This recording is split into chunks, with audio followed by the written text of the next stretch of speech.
Pemirsa, salah satu titik pengungsian ada di Kabupaten Tanah Datar, Sumatera Barat. Dan untuk informasi terkini dari sana, kita akan bergabung dengan kontributor Metro TV, Fraser, yang saat ini berada di Kabupaten Tanah Datar. Fraser, selamat pagi.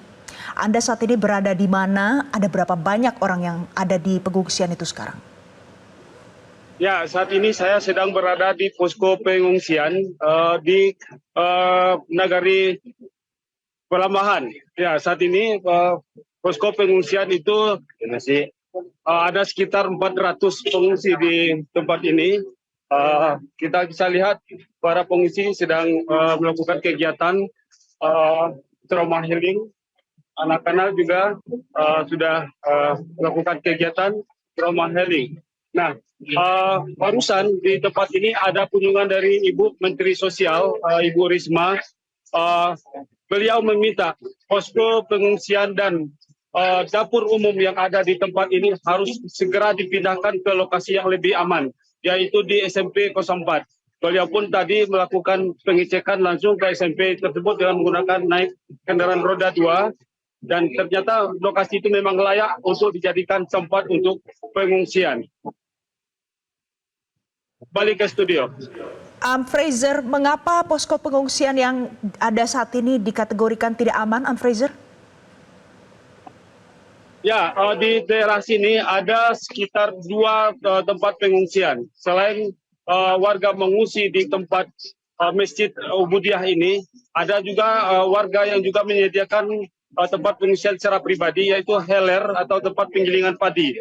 Di situ ada sekitar 200 warga atau jiwa yang mengungsi di tempat tersebut. Nah, Ibu Risma juga meninjau lokasi tersebut dan juga menyatakan bahwa lokasi ini juga sudah layak untuk dijadikan tempat pengungsian.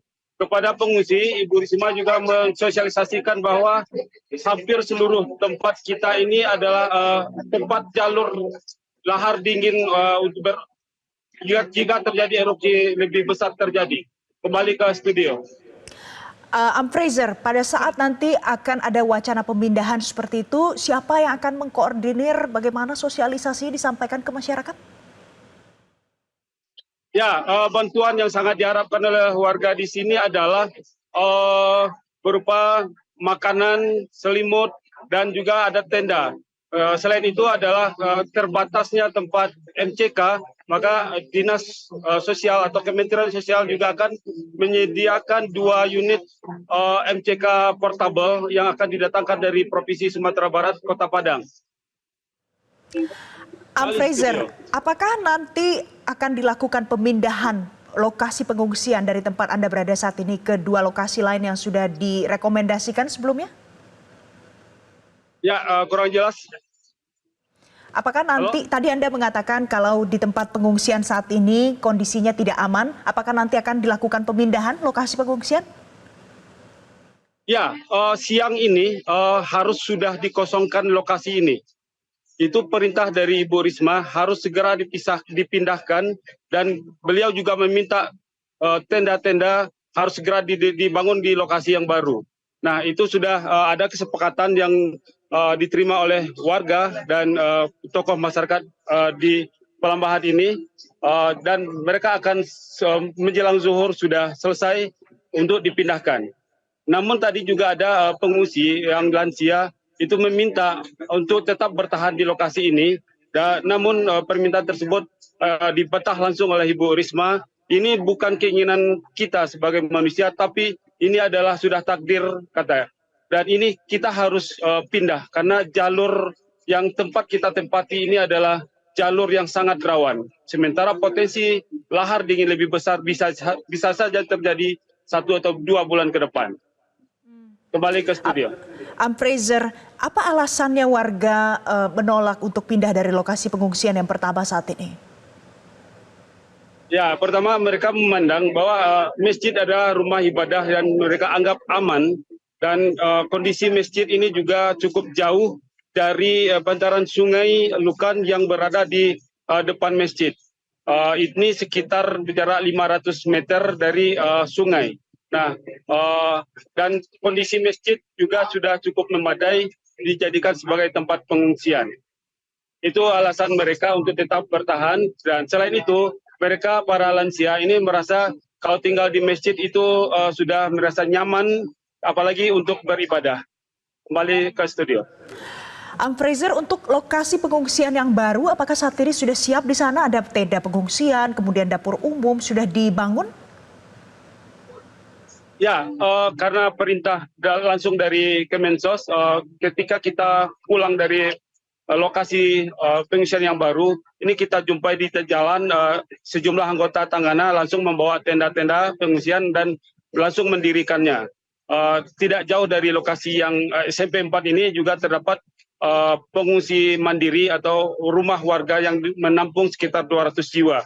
Nah, di lokasi tersebut juga akan dipasang tenda-tenda baru untuk menampung fasilitas atau yang dibutuhkan oleh para pengungsi yang ada di Kecamatan Lima Kaum ini. Pemirsa, untuk diketahui bahwa di Kabupaten Tanah Datar ini, Kecamatan Lima Kaum merupakan kecamatan yang paling banyak pengungsinya, dan kecamatan ini juga kecamatan yang paling parah imbas dari bencana lahar dingin ini. Sehingga tadi malam itu tercatat sebanyak 1.191 orang pengungsi yang ada di Kecamatan Lima Kaum ini. Di tempat ini sendiri, ini tercatat sebanyak 400 orang pengungsi, dan di tempat yang dua tadi, yang kedua di tempat Heler itu ada sekitar 200 pengungsi. Dan pengungsi lainnya terdapat di daerah Simpang Manunggal. Kembali ke studio. Setelah dari Lima Kaum, Menteri Sosial akan melakukan peninjauan kemana lagi, Fraser? Ya, setelah dari Lima Kaum, Ibu Menteri langsung meninjau lokasi lainnya yang ada di daerah Rambatan dan juga di daerah Pariangan. Selain itu, kondisi rute beliau juga sangat tentatif dan sangat susah kita tebak, karena sewaktu-waktu beliau bisa saja merubah rute perjalanannya sesuai dengan keinginan beliau. Kembali ke studio. Fraser, ini situasi hari ini terlihat kalau dari segi cuaca agak berbeda ya dari kemarin. Kalau hari ini bagaimana cuaca di sana? Apakah ada potensi untuk terjadi hujan juga di sana? Ya, dari pagi hingga saat ini cuaca di tempat ini sudah cerah. Namun kita juga menyaksikan awan sudah mengumpul di kawasan puncak gunung, dan barusan juga kita lihat helikopter sudah beberapa kali lalu lalang di atas pemukiman warga ini yang merupakan salah satu pemukiman yang paling dekat di kaki Gunung Marapi. Nah, mungkin itu adalah kegiatan BMKG untuk menyebarkan atau agar rekayasa cuaca bisa dilaksanakan. Oh baik, jadi rekayasa sementara cuaca. saat ini di lokasi saya sudah juga mulai berdatangan tim relawan baik dari PDAM untuk menyalurkan air bersih, juga dari kepolisian yang juga akan melaksanakan trauma healing terhadap anak-anak di lokasi pengungsian ini. Kembali ke studio. Baik, jadi rekayasa cuaca juga dilakukan ya oleh dari pihak BMKG. Kemarin infonya adalah ada yang memantau situasi di sekitar kawasan Puncak Merapi. Setelah dilakukan pemantauan, apakah kemarin ada hujan juga yang terjadi di sana, Fraser? Ya, pola pencarian korban yang masih dicari pada hari ini ada sekitar 15 korban lagi yang akan dicari di Kabupaten Tanah Datar. Nah, tim SAR itu membagi tugas menyisir setiap aliran sungai yang ada di kaki Gunung Merapi ini untuk mencari korban tersebut.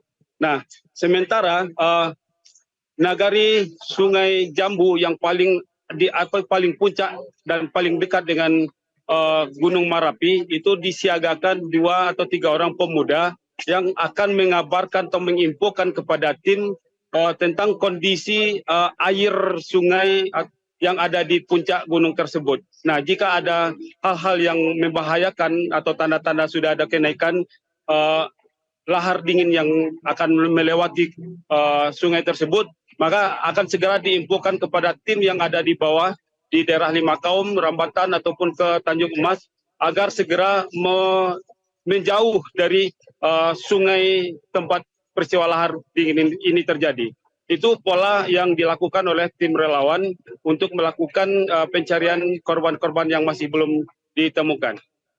Baik, kalau siang sampai sore pencarian bisa dilakukan, tapi kalau malam tidak bisa lagi dilakukan pencarian. Kemarin malam bagaimana? Apakah terjadi hujan juga di sana? Ya, pencarian umumnya dilakukan mulai dari pukul 8 pagi hingga pukul 5 sore. Nah, itu pun sangat tentatif karena cuaca yang sering berubah. Di bawah ini bisa jadi cerah, namun di puncak gunung terjadi hujan lebat. Nah, tentu saja hal itu sangat tentatif waktu untuk pencarian. Namun sore kemarin ini tim pencari juga mengalami ada beberapa kali diguyuri oleh hujan dan mereka memilih tempat berlindung agar tidak terjadi hal-hal yang tidak diinginkan. Nah, di tempat saya ini sendiri pada malam tadi, meskipun tidak terjadi hujan lebat, namun seluruh warga di sini sudah mengungsi. Tidak saja pengungsi yang mengungsi tersebut adalah warga yang terdampak langsung dengan rumahnya yang hancur atau tidak bisa ditempati, tapi juga warga-warga lain yang rumahnya masih utuh. Mereka takut karena air sungai sudah naik dan bunyi gemuruh batu-batu yang hanyut di sungai tersebut. Dan akhirnya mereka semuanya menumpuk di masjid yang ada di belakang saya ini. Ini pengakuan warga dan mereka sangat cemas sekali dengan kondisi tersebut. Nah, warga juga berharap sosialisasi yang dilakukan oleh pemerintah daerah ataupun tim relawan ini benar-benar bermanfaat bagi mereka sehingga ketika ada informasi sedikit pun kenaikan air yang terjadi di puncak gunung ini agar mereka akan dapat segera pindah ke tempat yang lebih aman. Baik, Fraser, terima kasih untuk laporan dan informasi terkini dari Anda. Kami tunggu perkembangan terkini dari sana. Jelajahi cara baru mendapatkan informasi. Download Metro TV Extend sekarang.